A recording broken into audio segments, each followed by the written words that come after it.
Tout est parti d'une question de Pascal Praud dans l'heure des pros ce mardi matin sur CNews. Vous considérez que LFI et RN sont tous deux des partis extrémistes? Après avoir acquiescé, Chêne Nceban, élu du parti Renaissance en Seine-Saint-Denis et invité pour son livre Française, juive, et alors? Édition Observatoire, explique qu'en cas de vote, elle ne choisirait pas entre les deux partis. Une affirmation qui provoque l'incompréhension sur le plateau, en premier lieu de la part de son hôte qui réagit immédiatement. J'ai le sentiment que depuis l'attaque du 7 octobre le Rassemblement national défend les Français juifs et que LFI les attaque, débute le présentateur. Vous qui êtes juive, vous dites que c'est bonnet blanc, blanc bonnet? Interroge encore le journaliste. Son invité convient alors que le parti de Marine Le Pen a, depuis l'attaque du Hamas, eu une position exemplaire dans la lutte contre les actes antisémites.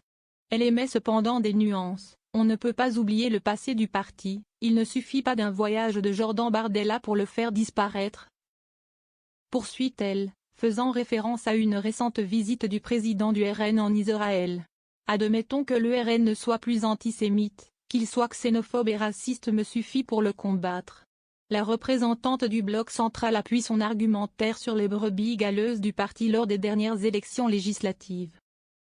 Ce qui cause l'ire des membres du plateau. Manifestement, la majorité des Français juifs ne suivent pas votre position, estime Pascal Praud. Ceux que je rencontre, entre LFI et le RN, ils choisissent le RN, défend-il encore. S'ensuit un court débat sur les questions de l'identité française et de l'intégration. Ce que souhaite le Rassemblement national, c'est l'effacement des identités, explique l'ancienne candidate aux législatives anticipées de 2024. Moi, je crois en la richesse de la diversité, ajoute-t-elle, déclenchant l'exaspération de l'animateur. Je ne comprends rien à ce que vous dites. C'est un méli-mélo de poncifs et de phrases creuses, pour moi c'est une bouillie intellectuelle, s'offusque Pascal Praud qui revient sur son propos liminaire. Je ne comprends pas que vous ne choisissez pas entre le RN et LFI. L'invité s'agace alors, on ne va pas faire 30 minutes sur le RN, ce n'est que 3 pages du livre sur 200.